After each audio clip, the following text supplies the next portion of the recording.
Alright, here we go. It is time. Now, you remember when I said I was going to whip ass on this? Well, that time has come. So, here it is, the Athearn Hi F GP7. Now, way back when, I did the shell for this, and I cut down the nose, and I added a different cab and stuff. I have a picture of the real one, which has a rounded cab, but when I made this, I didn't have that, so I put on what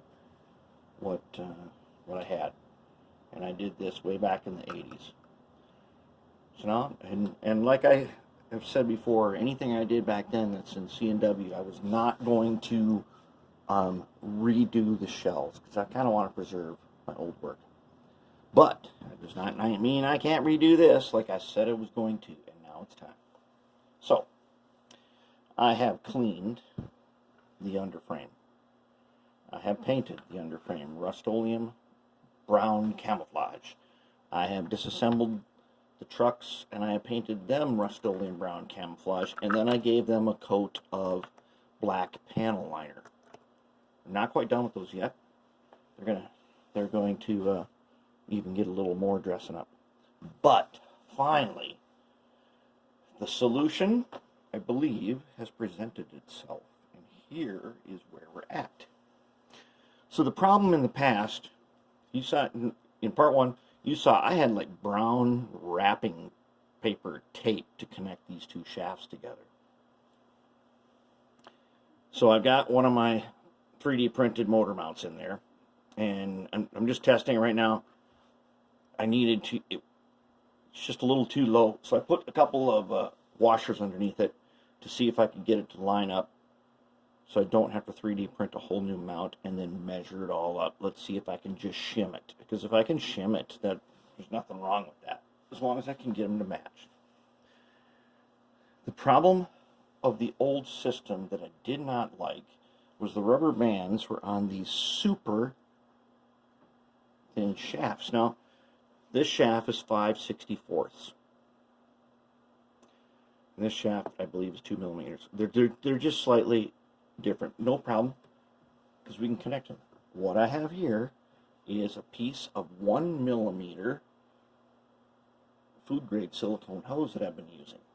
But when I've been testing this, I accidentally cut off a piece of this, which is 2 millimeter flex hose. So I thought, oh crap, I'm gonna have to figure out some way, because these 5/64 shafts slip in here, and that's just not going to work out. I had thought of using this piece of copper pipe to do that, until I cleaned up a little bit and remembered that I had got 100 feet of the 1 millimeter. And the 1 millimeter hose, nice and flex, fits on this shaft, fits on that shaft. What I would like to do, because remember, these shafts cannot be permanently connected.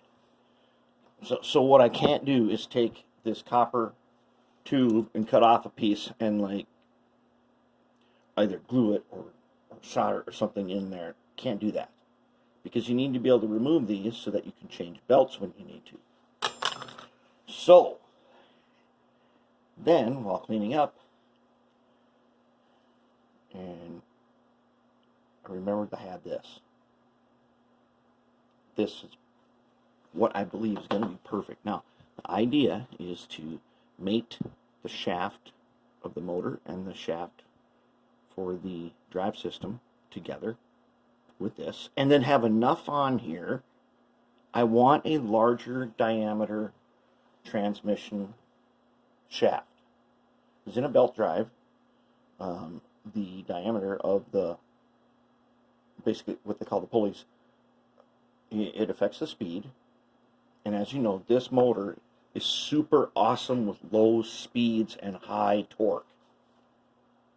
Because if we do this right, this should be should be like totally silent and have excellent slow speed in this. So this is how we're going to do it.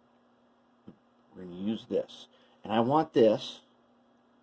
So I want it all along here, and I also want it on this end. I want, because remember, there's belt 1, belt 2. I want them, they got to be same pulleys, top and bottom. The wheels are same. They've got that big tubular that tubular axle, and I want the belt and to be on a bigger shaft. And one of the reasons is, since I cut down this nose, I don't have a ton of room up in there to put on a big old barrel here. I would like to do that, but since I cut the nose down, we can't do that. Ain't that much room.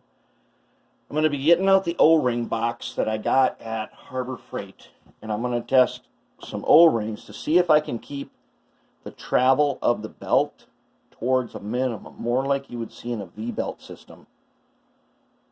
I am not sure if that is a good idea or not, because, you know, the belt will travel along here. Like, you go one way, it'll be over here. You go the other way, it'll be over here. The belt finds its own highest efficiency spot by itself right now, and that is probably a really good feature. And I don't know that confining that belt, it may or may not be a good thing, but we're going to test it. And if I can use little O-rings on this to keep it in place, which are totally removable, they're just friction fit, maybe that's going to be a good thing. That's what we're going to try. So what I got to do is I got to rebuild these trucks, which they're almost rebuilt now that they're all cleaned up. But they have insulating pieces like this. One of them did not have that. It was dry rotted into dust. And as you can see, they have a tiny collar so that when you can't just put a piece of styrene in here, because your screw is still going to be, you're going to short it. Now, I thought about using nylon screws, and at the moment, I'm somewhat against that idea. I don't like their physical strength properties for this project. If I have to, I will. We'll see. We'll see how it works out, because I still need to get wires up, right? When these are connected together,